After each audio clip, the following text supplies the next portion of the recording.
Hello everyone, welcome to the class. My name is Fareen Khan and I am your guide for English literature. आज की इस video में हम RPSC second grade का जो अभी रिसेंटली एग्ज़ाम हुआ था इंग्लिश सब्जेक्ट का 17 ऑफ जुलाई 2026 को उसका हम पेपर सॉल्यूशन करने वाले हैं आरपीएससी की ऑफिशियल आंसर की के साथ। आज की इस वीडियो में हम क्वेश्चन नंबर 51 टू 100 तक क्वेश्चन को डील करेंगे।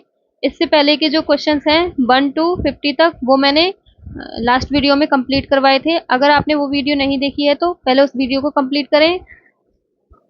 और जो आज की इस वीडियो में मैं 51 क्वेश्चन टू 100 तक इसमें डील करेंगे एंड जो रिमेनिंग क्वेश्चन होंगे 50 उनको हम नेक्स्ट वीडियो में कवर करेंगे।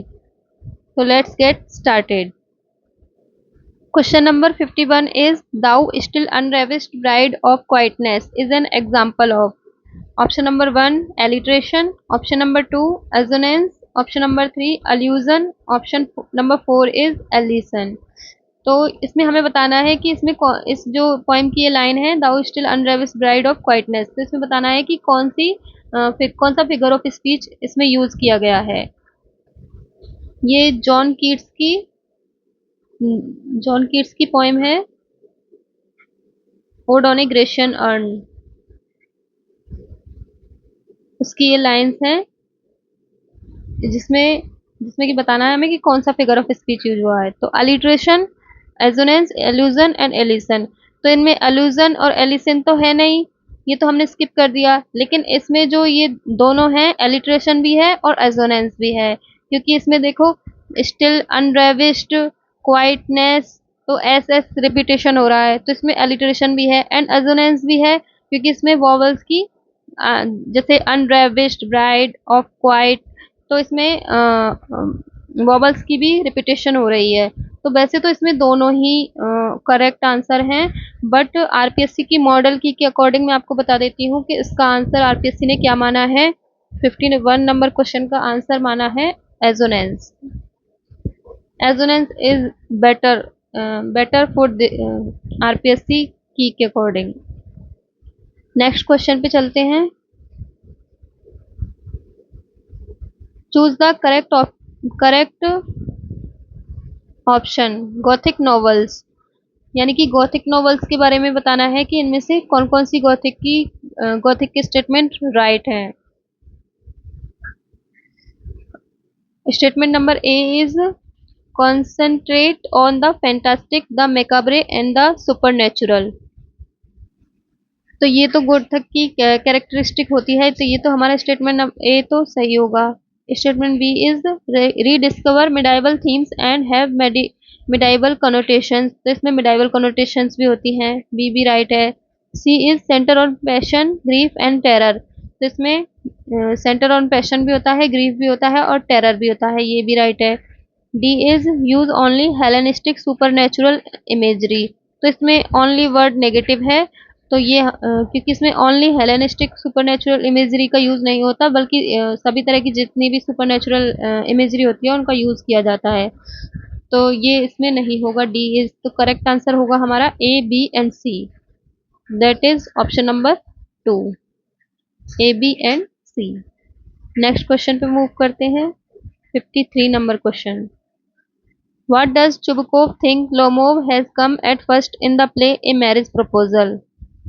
जो हमारे सिलेबस में दो ड्रामास दिए गए थे, दो प्लेस दिए गए थे, एक तो मैकबेथ था एंड एक ये था ए मैरिज प्रपोजल। तो इसमें से भी सिंपल क्वेश्चंस पूछे गए हैं मैरिज प्रपोजल में से। तो इसमें बताना है कि जब जब लोमोव चुबुकोव के घर पहली बार आता है तो उसे देखकर लोमोव क्या सोचता है कि ये क्यों आया है।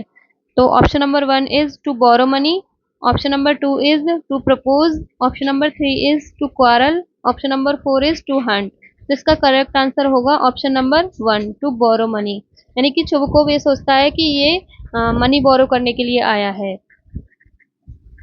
Next question is 54 number question. What is the name of Lomov's dog in the play A Marriage Proposal? यानी कि ये जो प्ले है मैरिज प्रपोजल, इसमें लोमोव के डॉग का नाम क्या था। तो हमने जब प्ले पढ़ा था तो इसमें हमने देखा था कि लोमोव लोमोव का जो डॉग था उसका नाम था गैस, एंड जो नतालिया का जो डॉग था उसका नाम था स्क्वीजर। स्क्वीजर। तो correct answer is option number 1, Guess. Guess इसका डॉग का नाम था। Next question is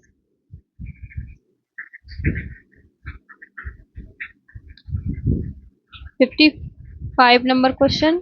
choose the correct statement.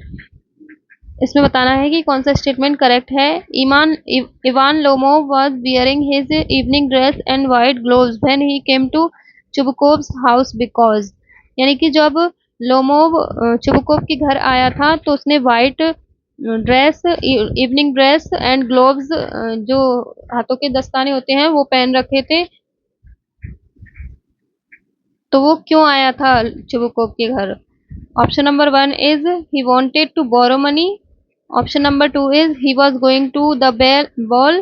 Option number 3 is he wanted to finalize a business deal. Option number 4 is he wanted to ask for the hand of his daughter. तो इसका correct answer होगा option number 4, because he wanted to ask for the hand of his daughter, यानी कि वो Natalia का हाथ मांगने आया था चुबुकोव के घर। Next question is 56 number question. What specific derogatory term does Lomov use to describe Chubukov's double-faced behavior? यानी कि चुबुकोव के डबल फेस बिहेवियर के लिए, जो मतलब वो अपनी बेटी के लिए तो कुछ था और लोमोव उससे कह रहा था, तो वो अपना डबल साइड दूसरा फेस दिखा रहा था, तो उसके इस बिहेवियर के लिए लोमोव उसे क्या कहता है? Option number 1 is Pharisee. Option number 2 is Judas. Option number 3 is Jesuit.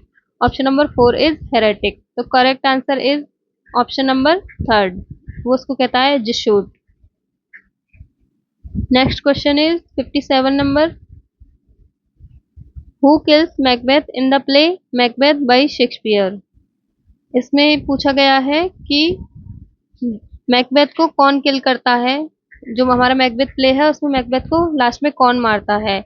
Option number 1 is Malcolm. Option number 2 is Macduff. Option number 3 is Siward. Option number 4 is Ross. तो करेक्ट आंसर होगा Macduff. Macduff जो soldier था king Duncan के reign में, तो वो उस last में मैकबेथ को किल करता है। मालकॉम किंग डंकन का बेटा था, एंड रॉस और सीवार्ड, ये सीवार्ड भी मालकॉम के साथ था एंड रॉस भी मालकॉम के साथ था। तो करेक्ट आंसर होगा option number 2। Next question is 58 number. In a marriage proposal what does Natalia say as to what she did with her own hay which makes Lomov's claim to the meadows so insulting to her? इसमें Natalia क्या कहती है कि जब Lomov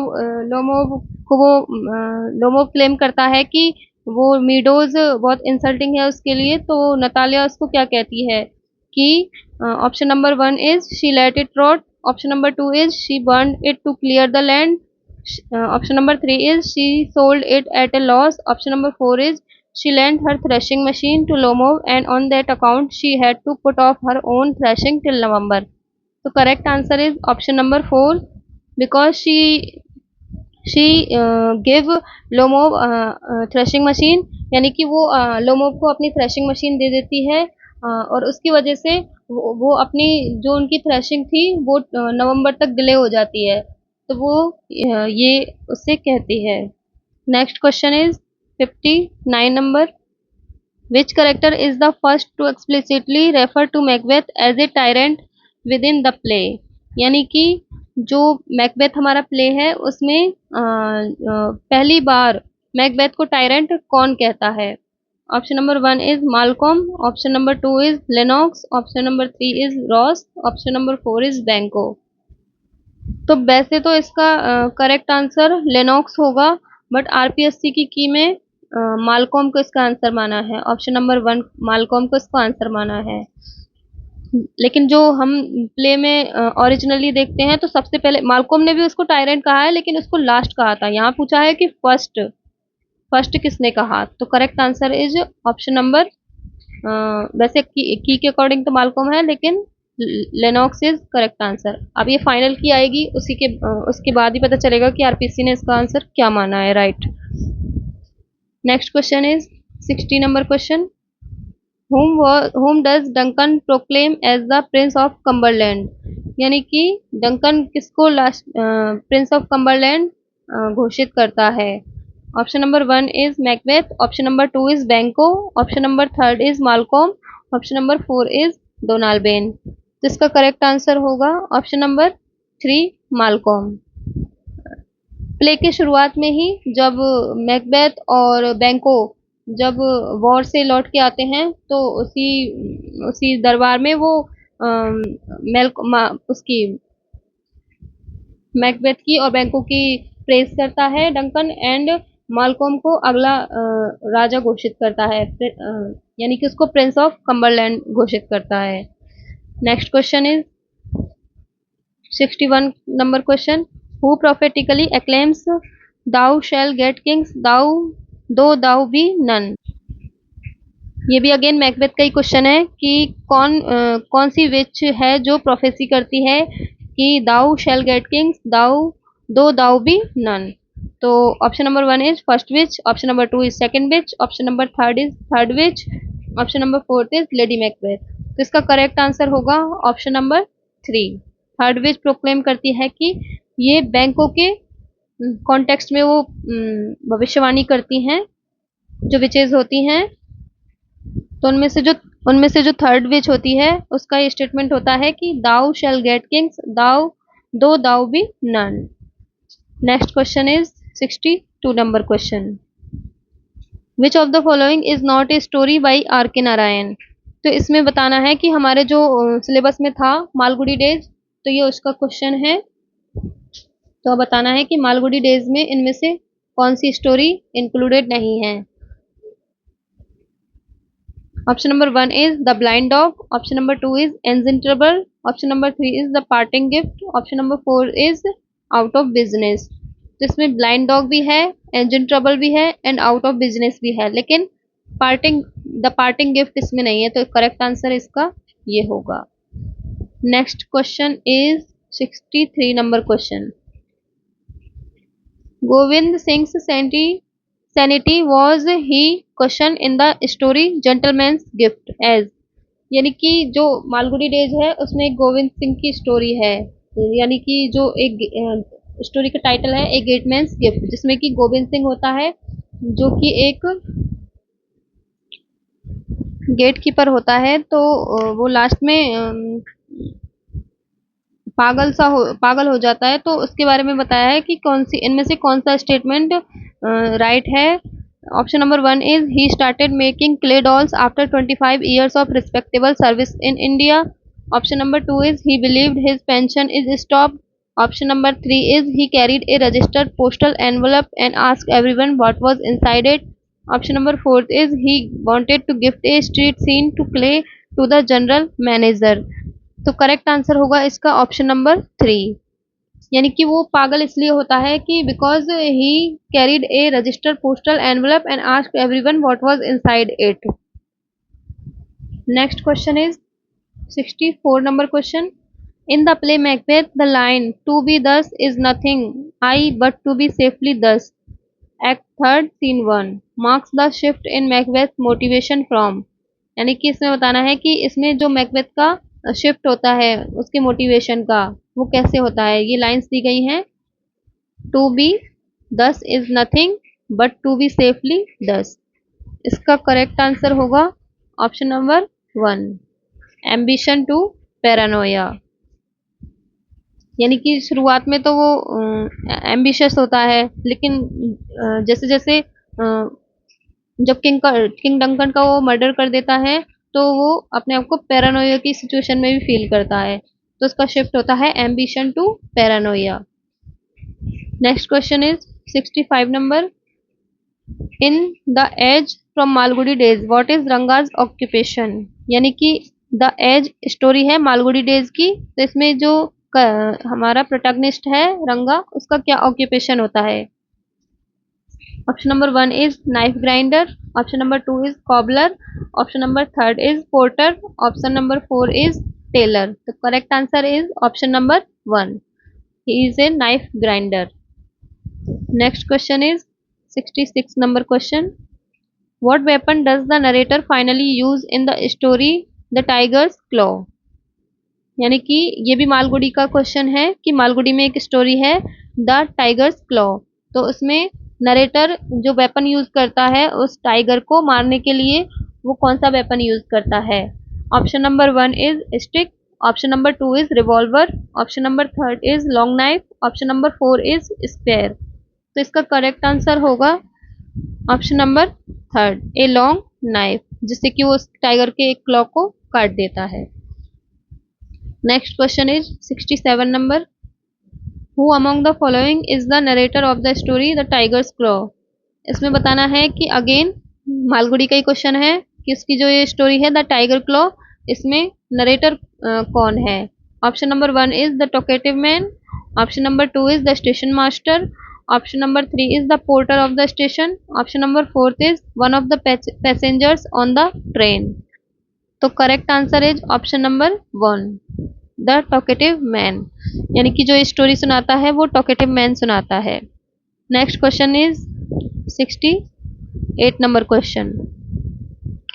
in the novel A tell of to Cities Charles Darnay's trial scene in England primarily demonstrate, यानी कि जो हमारे सिलेबस में था novel A tell of to Cities, तो इसमें बताना है कि इसमें जो ये था चार्ल्स डार्ने, उसका जो ट्रायल सीन था इन इंग्लैंड वो प्राइमरीली क्या डेमोन्स्ट्रेट करता है, यानी कि क्या दर्शाता है? Option number 1 is the fairness of the English justice system, option number 2 is the influence of circumstantial evidence, legal manipulation, public sentiment overlooking truth, option number 3 is Lucie's emotional influence, option number 4 is the power of truth. तो इसका correct answer होगा option number 2, the influence of circumstantial evidence, legal manipulation, public sentiment overlooking truth. Next question is 69 number question. Again tell of two cities का question है कि Dickens borrowed material for his novel A tell of to cities largely from, यानी कि जो Dickens ने अपना ये novel लिखा है A tell of to Cities, तो इसमें उसने ये जो मटेरियल लिखने के लिए कहाँ से मटेरियल बोरो किया है? ऑप्शन नंबर 1 इज एडवर्ड गिवन, option number 2 is Jean Jacques Rousseau, option number 3 is Alexis de Tocqueville, option number 4 is Thomas Carlyle. तो इसका करेक्ट आंसर होगा option number 4, Thomas Carlyle. Thomas Carlyle की book थी the French Revolution से related, तो उससे Dickens ने material borrow किया था. Next question is 70 number question. Again tell of two cities का क्वेश्चन है. In the novel a tell of to cities the prisoners in London prison were describe as, यानी कि जो प्रिजनर थे London prison में उनको कौन सी इनमें से जो लाइन है वो डिस्क्राइब करती है? Option number 1 is living peacefully, option number 2 is conspiring to overthrow government, option number 3 is quite escaping from prison, option number 4 is fighting battles with their turnkeys. तो इसका करेक्ट आंसर होगा option number 4, fighting battles with their turnkeys. Next question is 71 number question. Which of the following statements regarding doctor Manette is true? इनमें से बताना है कि doctor MANET से related कौन सा स्टेटमेंट राइट है? He is option number 1 is he is imprisoned to silence the vicious crime of the Marquis and his brother. Option number 2 is he is an English doctor imprisoned in Bastille. Option number 3 is he is taken to France to recover his balance of mind. Option number 4 is Charles Darnay is the nephew of Dr. Manet. तो इसका correct answer होगा option number 1. जो doctor MANET थे उनको imprison किया गया था to silence, यानी कि चुप रहने के लिए, the vicious crime of the Marquis and his brother. जो मार्क्विस ब्रदर थे उन्होंने जो क्राइम किया था उसके लिए उन्हें इम्प्रिजन किया गया था. तो next question is 72 number. In the novel A tell of to Cities doctor Manette's repeated act of shoe making symbolises. जो हमारा नॉवल है A tell of to Cities, इसमें जो डॉक्टर मैनेट हैं वो रिपीटेडली एक्टिंग करते हैं शू मेकिंग की। तो ये बताना है कि क्या ये शू मेकिंग क्या सिंबलाइज करती है। Option number 1 is his former profession. Option number 2 is productive labour as moral redemption. Option number 3 is repress rage against the injustices of the ancient regime. Option number 4 is revolutionary egalitarianism. इसका correct answer होगा option number 3, repressed rage against the injustice of the ancient regime. यानी कि उनका जो injustice हुआ था उनके साथ, ये उसको रिप्रेजेंट करता है। Next question is 73 number question. What was written on the new copies prepared by M. Hamel during the writing lesson in the essay The Last Lesson? जो ऐसे वाला पार्ट है हमारा, उनमें हमारा एक ऐसे है द लास्ट लेसन। तो उसमें से बताना है कि इसमें जो एम हेमल थे उन्होंने जो कॉपीज दी थी नई बच्चों को, तो उनमें क्या कौन सा लेसन लिखा, क्या लिखा हुआ था उनमें। तो इसमें option number 1 is vive la France. Option number 2 is liberty equality and fraternity. Option number 3 is do not forget your language. Option number 4 is France Alsace. तो इसका करेक्ट आंसर होगा ऑप्शन नंबर 4। जो कॉपीज थी उनमें लिखा हुआ था France एल्सेक।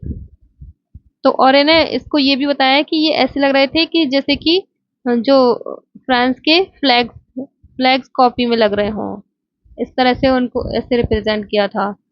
Next question is 74 number question.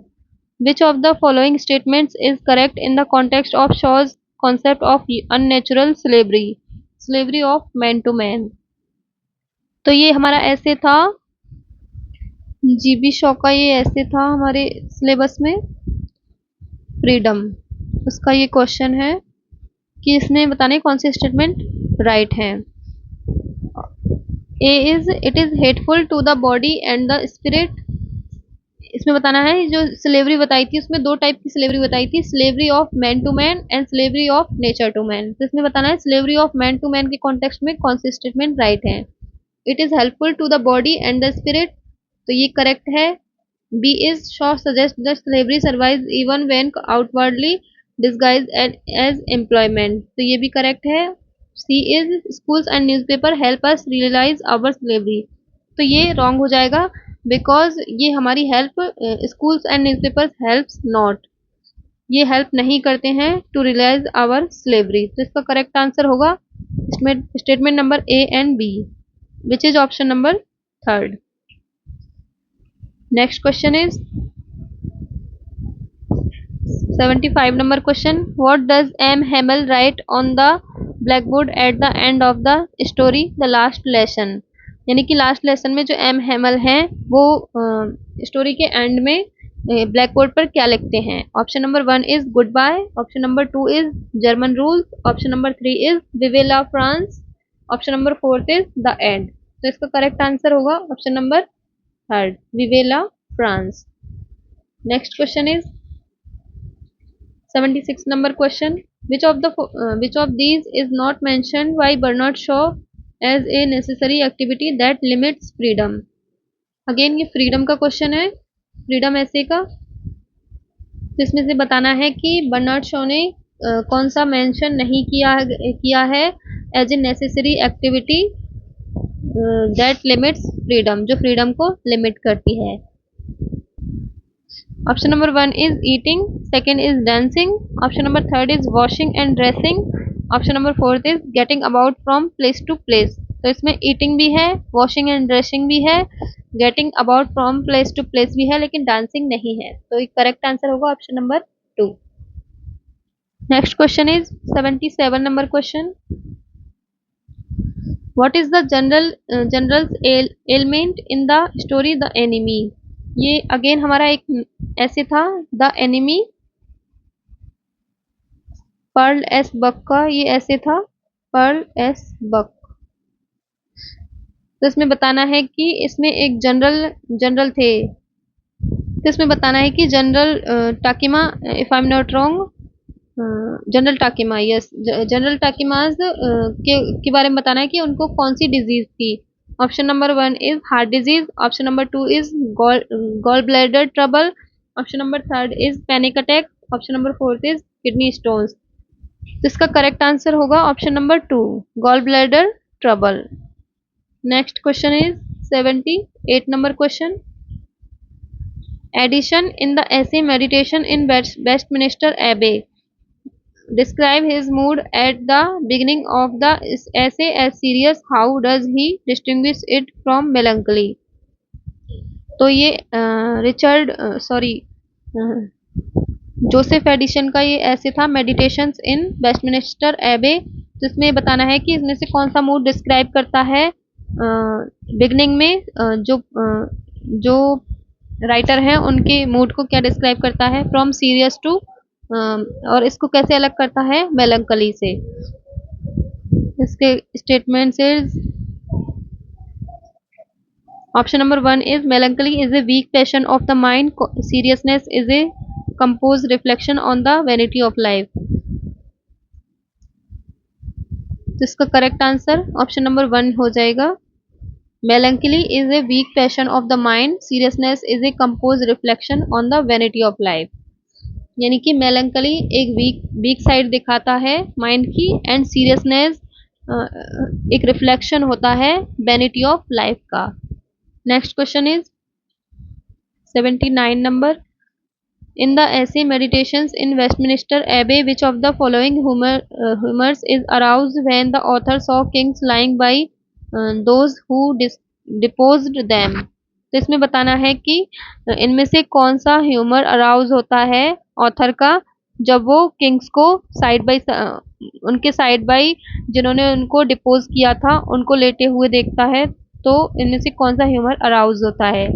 Option number 1 is his heart melts with compassion, option number 2 is his every inordinate desire goes out, option number 3 is he feels sorrow and astonishment, option number 4 is he has gloomy imagination. तो इसका correct answer होगा option number 3, he feels sorrow and astonishment. Next is 80 number question. Which of the following statement is from the essay of studies by Francis Bacon? इनमें से बताना है कि इनमें से कौन सा स्टेटमेंट फ्रांसिस बेकन के ऑफ स्टडीज से लिया गया है। तो इसका करेक्ट आंसर होगा option number 2, natural abilities are like natural plants that needs pruning. ये ऑफ स्टडी की जो ऐसे है उसमें से ये लाइन दी गई है, और ये जो तीनों हैं ये ऑफ स्टडीज की नहीं है, ये और जो बेकन के ऐसे हैं उनकी लाइंस हैं। Next question is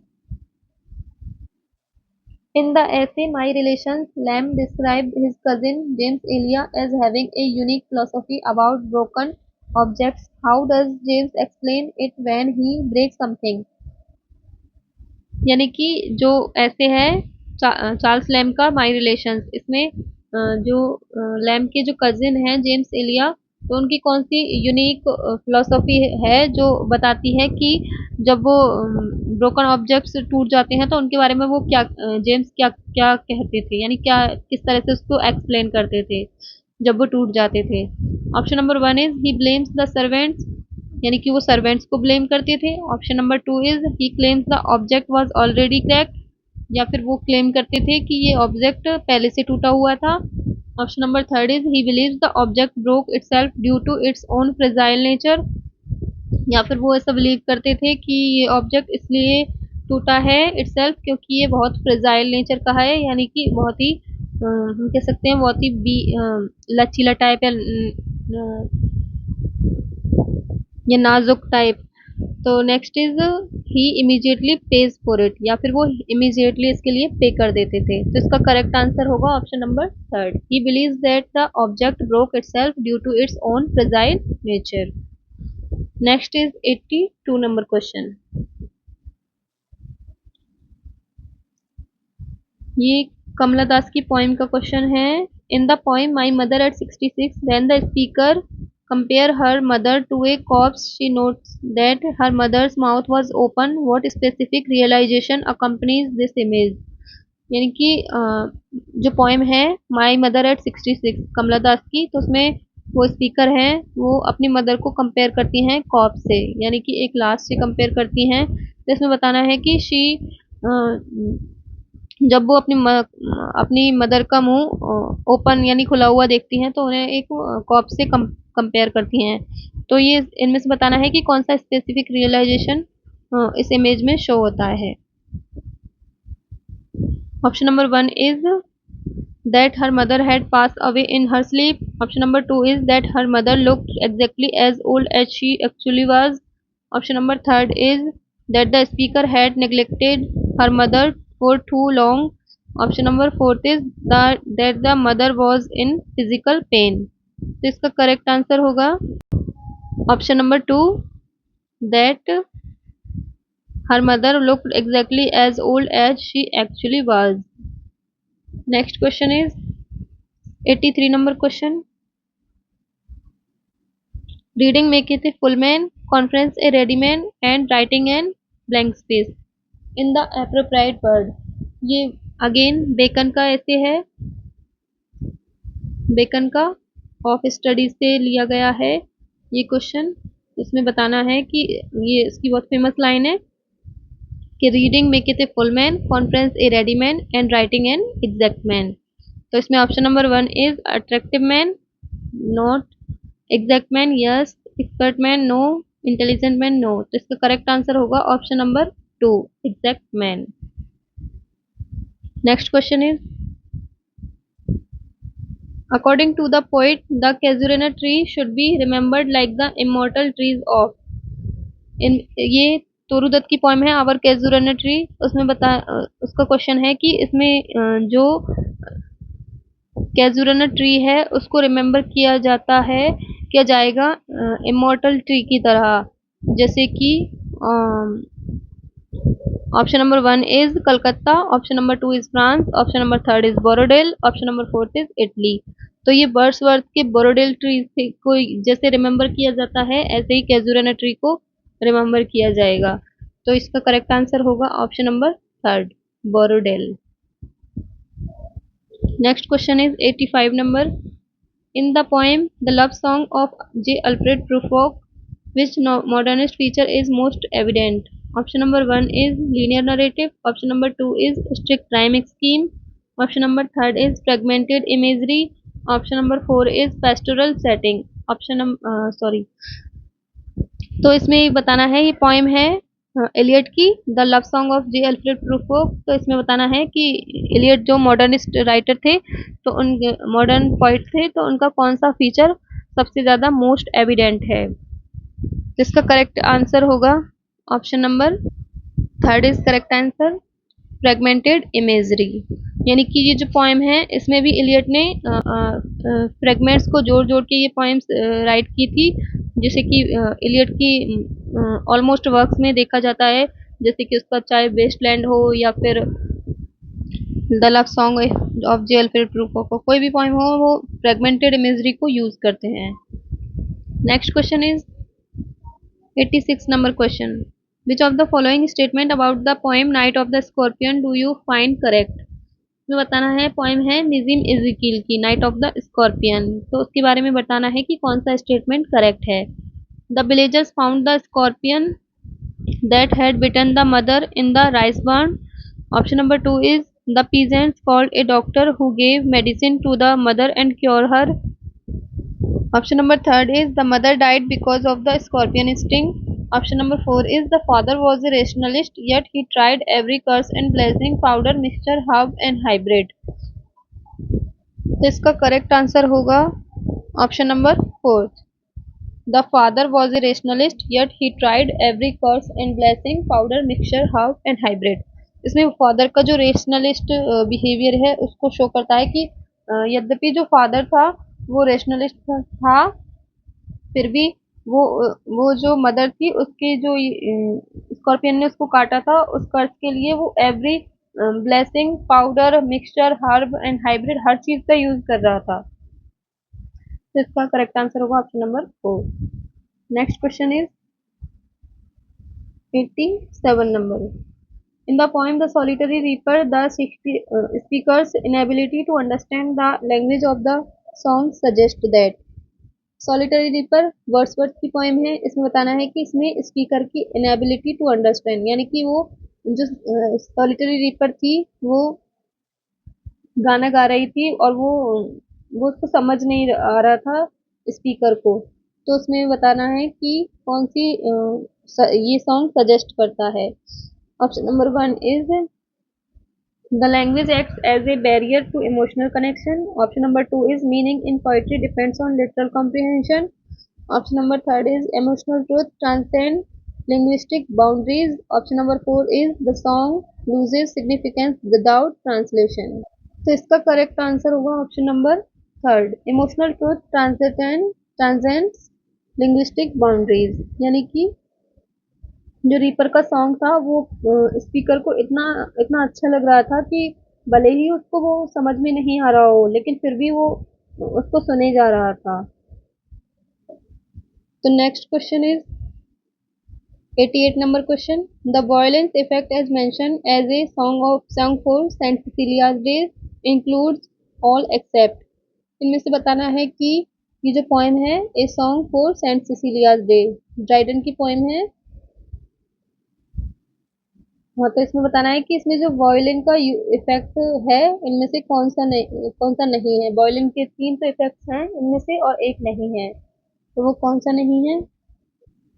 option number 1 is jealousy, option number 2 is fury, option number 3 is pain, option number 4 is pity. तो इसका करेक्ट आंसर है option number 4 pity. Next question is 89 number question. In Alfred Lord Tennyson's Ulysses, which image is used to represent experience? इनमें से बताना है कि Tennyson की जो पोएम है यूलिसिस, उनमें से कौन सी इमेज एक्सपीरियंस को रिप्रेजेंट करती है। Option number 1 is a rising sun, option number 2 is an archway, option number 3 is a flowing river, option number 4 is a burning flame. तो इसका करेक्ट आंसर होगा option number 2 an archway. Archway represent करता है experience को। Next question is 90 number question. The concluding lines of the poem on his 23rd birthday reflect. जो poem है on his 23rd birthday John Milton की poem है, इसमें बताना है कि कौन सी जो कंक्लूडिंग लाइंस हैं वो क्या रिफ्लेक्ट करती हैं। Rebellion of the poet, negative thought of the poet, acceptance of God's will, rejection of God's will. इसका करेक्ट आंसर हो जाएगा option number 3 acceptance of God's will, यानी कि वो गॉड की विल को एक्सेप्ट कर लेता है। Next is 91 number question. To which of the following Shakespearean character does Eliot compare Prufrock to. इनमें से बताना है कि जो इलियट ने अपनी पोएम है the love song of J Alfred Prufrock, उसमें प्रूफॉक को कौन से शेक्सपियर के करेक्टर से कंपेयर किया है। Option number 1 is Orlando, option number 2 is Macduff, option number 3 is Shylock, option number 4 is Polonius. तो इसका करेक्ट आंसर होगा ऑप्शन नंबर 4 पोलोनियस। उन्होंने प्रूफॉक को पोलोनियस से कंपेयर किया था। Next question is 92 number question. Choose the correct option. The inductive method of grammar teaching is preferred because.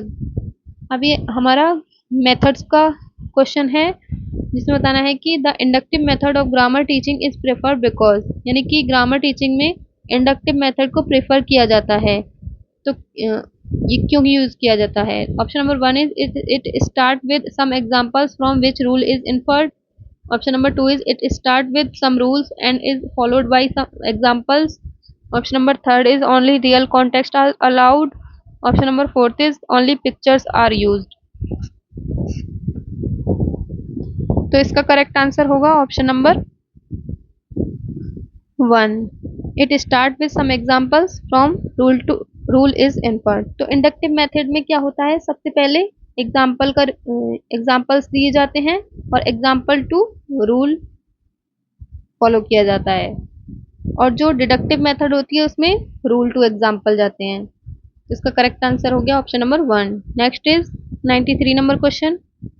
In the poem The Sun Rising, the speaker declares that love does not answer to hours, days, months. What phrase does he use to describe these unities of time? यानी कि ये जो poem है sun rising, I think Andrew Marvell की ये poem है। इसमें the speaker answer करता है, सॉरी, इसमें स्पीकर डिक्लेयर करता है कि लव आंसर नहीं करता hours, days and months.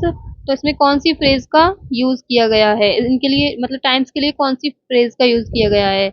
Option number 1 is the change of age, option number 2 is the cycle of death, option number 3 is the wrecks of time, option number 4 is the thieves of joy. इसका correct answer होगा option number 3, the wrecks of time. Next question is 94 number question. Students repeat dialogue several times to develop correct language habits. This is typical of। Teaching method का question है, इसमें बताना है कि student dialogues को repeat करते हैं correct language habit सीखने के लिए। तो ये कौन सी मेथड का पार्ट है? Option number 1 is communicative language teaching, option number 2 is audiolingual method, option number 3 is direct method, option number 4 is grammar translation method. तो इसका करेक्ट आंसर होगा option number 2, audiolingual method. Audiolingual method में repetition and dialogue memorization पर जोर दिया जाता है। Dialogue memorization, तो ये मेजर कैरेक्टरिस्टिक है ऑडियोलिंगुअल मेथड की। Next question is 95 number question. Again teaching method का क्वेश्चन है। A teacher organises information gap activities where student share information to complete task. The teacher is using, यानी कि एक teacher है जो information gap activities organise करता है जिसमें कि स्टूडेंट्स इंफॉर्मेशन शेयर करते हैं एक दूसरे के साथ टास्क को कंप्लीट करने के लिए। तो टीचर कौन सी मेथड यूज कर रहा है? Option number 1 is structural method, option number 2 is communicative language teaching, option number 3 is grammar translation method, option number 4 is audiolingual method. तो correct answer is option number 2, communicative language teaching. CLT का use कर रहा है वो। Next question is 96 number. A teacher deletes every seventh word from an English passage and asks the student to restore the missing words. This type of test item is known as। एक teacher English passage की जो activity करवा रहा है और उनमें से हर 7वां word, passage का हर 7वां वर्ड वो डिलीट कर दे रहा है और स्टूडेंट्स को कह रहा है कि वो आप इनमें से जो मिसिंग वर्ड्स है उसको फिल करें। तो इस टाइप का टेस्ट किस नाम से जाना जाता है? Option number 1 is discrete test, option number 2 is cloze test, option number 3 is transformation test, option number 4 is information gap test. तो इसका करेक्ट आंसर होगा option number 2, cloze test. Cloze test में होता है कि कोई हम ब्लैंक स्पेस छोड़ देते हैं और उनमें वर्ड्स को फिल करवाते हैं। This is the correct answer. Next question is 97 number question. Consider the following statement regarding composition teaching, यानी कि टीचिंग कंपोजिशन के लिए कौन स्टेटमेंट्स दिए गए हैं तो बताना है कि कौन से राइट हैं। Statement A is the aim of teaching composition to students is to enable them to present their ideas logically and systematically. तो ये तो हमारा राइट होगा क्योंकि जो कंपोजिशन टीचिंग है उनमें बच्चों को लॉजिकली और सिस्टमेटिकली सीखने पर जोर दिया जाता है। B is through compositions learner develop their communicative competence, यानी कि कंपोजिशन के थ्रू लर्नर्स अपनी कम्युनिकेटिव कॉम्पिटेंस को डेवलप करते हैं। तो ये भी करेक्ट होगा। तो both A and B is true. तो answer is option number 3, both the statement A and B are true.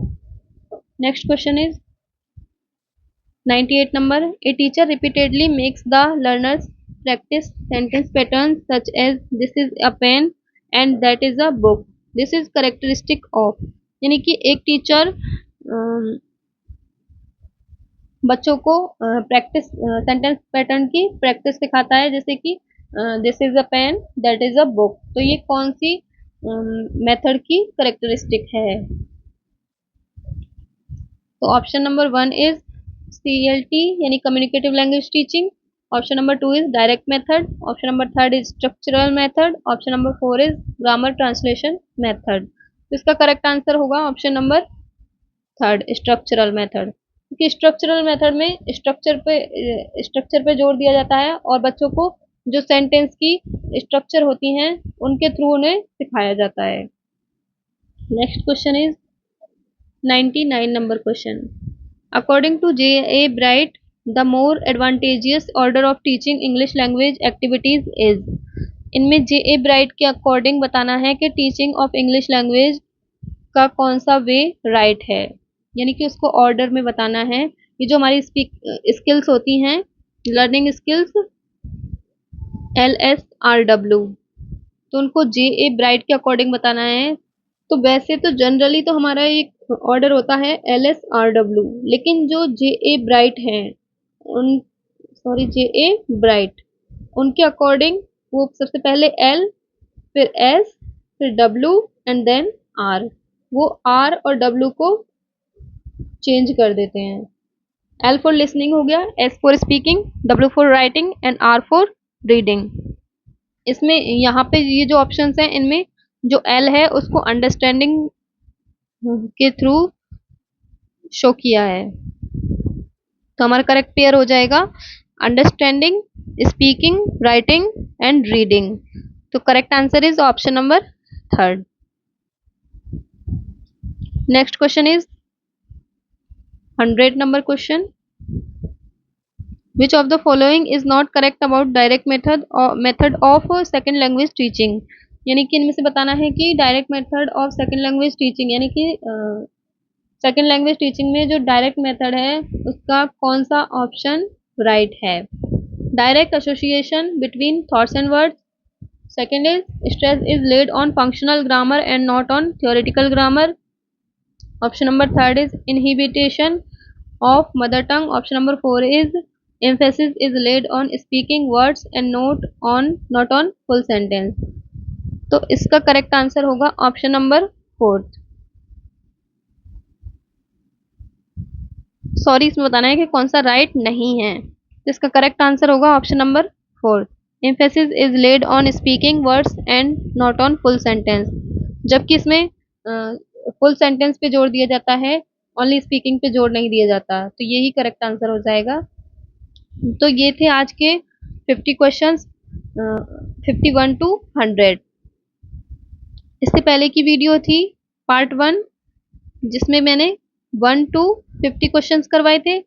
अब ये पार्ट 2 है इसका, जिसमें मैंने करवाए हैं 51 to 100 क्वेश्चंस। अब जो इसका पार्ट 3 होगा उसमें होंगे 101 to 150 क्वेश्चंस।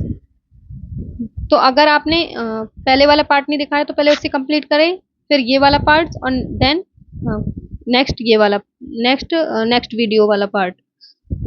तो ये थी हमारी आज की वीडियो, और आपको अगर ये पेपर और इसकी की चाहिए तो आप मेरे टेलीग्राम चैनल को ज्वाइन कर सकते हैं, link in the description box. And ऐसी इंफॉर्मेटिव वीडियोस के लिए आप मेरे चैनल को सब्सक्राइब कर सकते हैं।